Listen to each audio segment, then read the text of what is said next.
Então, pastor Ângelo, o que é que o senhor tem a dizer a nós, meu querido, sobre isso, sobre como as pessoas ficarão? Você será o mesmo? As pessoas serão as mesmas? Em que elas mudarão? E como pode o evangelho ajudar essa mudança? Amém. Boa noite a todos os irmãos, a graça e a paz do Senhor Jesus. Mais uma vez aqui reunidos, a fim de nós bendizermos ao Senhor, exaltarmos ao Senhor, aprendermos mais da palavra de Deus e pensarmos o quanto vamos mudar. Pensarmos o quanto seremos diferentes após essa pandemia.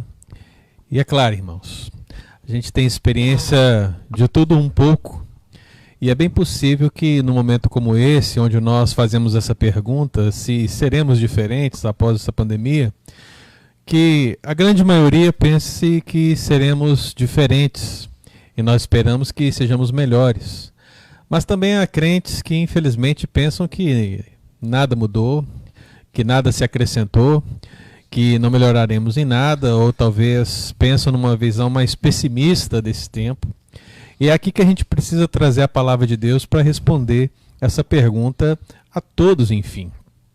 E eu escolhi um texto que está em 1 Tessalonicenses, capítulo 4, do versículo 9 ao versículo 12, diz assim: No tocante ao amor fraternal, não há necessidade que eu vos escreva, porquanto vós mesmos estáis por Deus instruídos que deveis amar uns aos outros. E na verdade estáis praticando isso mesmo para com todos os irmãos em toda a Macedônia.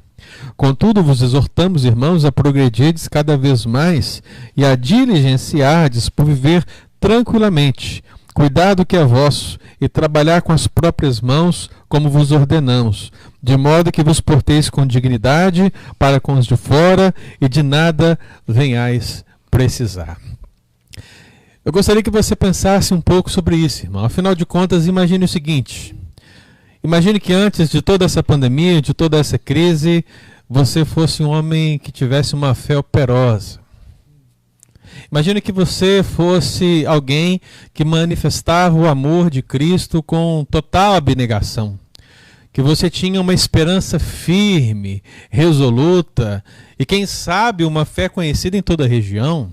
Aqui para nós, em toda a região de Boston, em todo o Massachusetts, aí no Brasil, no seu bairro, na sua cidade, quem sabe no seu estado, não é verdade?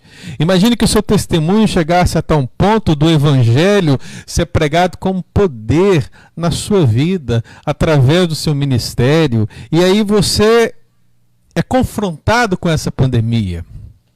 E a pergunta surge: como seremos depois? Afinal de contas, parece que tudo já está tão bom. Afinal de contas, já somos modelo para os crentes da região. Afinal de contas, já somos modelo para as outras igrejas. Já somos modelo para outros crentes. Será que existe alguma coisa a melhorar na nossa vida? Será que nós já estamos prontos? Será que já podemos ir para o céu? E a grande verdade, irmão, é que não há crente. Não há crente nessa terra. Não há crente em qualquer igreja cristã que está pronto, que está perfeito, que está plenamente santo e que não precise melhorar. Eu estou citando todos esses pontos porque todos esses pontos são pontos que o apóstolo Paulo vislumbrou na igreja de Tessalônica apenas no primeiro capítulo dessa carta. Você pode perceber muitos outros.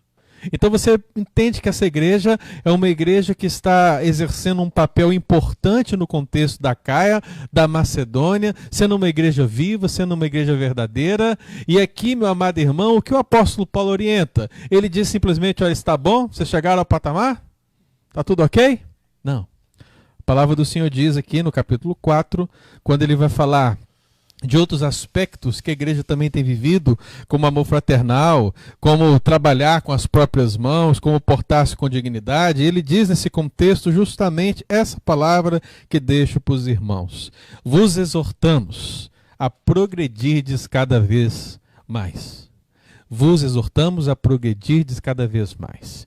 Então, se você está aqui nos ouvindo, e se por algum motivo você acha que você estava muito bem antes dessa pandemia, e que nada vai mudar agora, depois dela, não pense assim, porque você precisa progredir. cada vez mais. Você precisa melhorar. Não importa o quão modelo você seja para mim, para os crentes, para a sociedade, você ainda tem que crescer, você ainda tem que melhorar, você ainda precisa desenvolver a sua salvação com temor e tremor. Então avance nesse sentido em nome de Jesus. Se por acaso você pensa que você estava mal, que você estava se desviando, que você não estava bem com o Senhor, então, meu amado, é o momento de você justamente entender que precisa progredir cada vez mais. Não agora no sentido negativo, mas se estava ruim, agora é o tempo de melhorar. Agora é o tempo de se aproximar de Deus. Só há duas escolhas que você pode fazer diante de uma pandemia, diante de uma crise, diante de uma situação tão conturbada como essa. Ou você resolve no fundo do seu coração se aproximar do Senhor de corpo e alma, totalmente em dependência e confiança, ou você se afasta completamente dele em blasfêmia e dizendo que não conhece a Deus de fato por causa disso. Então eu espero que você, crente no Senhor Jesus, se aproxime. Então, se estava muito bem ou se estava tudo mal, essa pandemia é uma oportunidade de você progredir na fé, progredir na vida cristã, e é isso que Deus quer ministrar ao seu coração nessa noite. Então que seja tudo diferente e que seja tudo melhor agora, em nome de Jesus. Pastor Ângelo, o que é que o senhor acha desse comentário do Marcel? Vai ter... o mundo vai de ladeira abaixo, como é que nós vamos fazer então? O mundo jaz no maligno, né? O mundo, enquanto sistema anti-Deus, ele continua ladeira abaixo porque ele está sem Cristo, ele não tem esperança, e quem conduz esse mundo é o príncipe das trevas, né? O príncipe da potestade do ar, como disse o apóstolo Paulo em Efésios, que agora atua nos filhos da desobediência. Então, enquanto mundo, enquanto sistema anti-Deus, a nossa visão é sempre uma visão pessimista. Nós sabemos que o mundo vai piorar de fato. Agora, eu imagino que aqui o nosso intuito principal é pensarmos sobre como isso nos afeta enquanto igreja. Então, que o mundo vai piorar, nós sabemos disso, e é por isso que a igreja está aqui, para ser luz no mundo. Esse mundo que vai de mal a pior, ainda tem eleitos que precisam ser alcançados. E Deus escolheu a igreja para levar luz a essas pessoas que estão nas trevas. Então, se nós sabemos que o mundo vai de mal a pior e que lá existem pessoas que ainda precisam ouvir a palavra do Senhor, o evangelho do Senhor, receber essa palavra, é fundamental que agora a igreja, principalmente pós-Covid, venha se levantar com mais fervor, com mais animação, com mais dedicação, com mais oração, com mais pregação, a fim de alcançar essas pessoas. Justamente porque situações como essas nos mostram a fragilidade dessa vida, mostram a fragilidade desse sistema e mostram que, de fato, só Cristo pode nos dar a esperança. Estou parecendo o pastor Jefferson falando, né?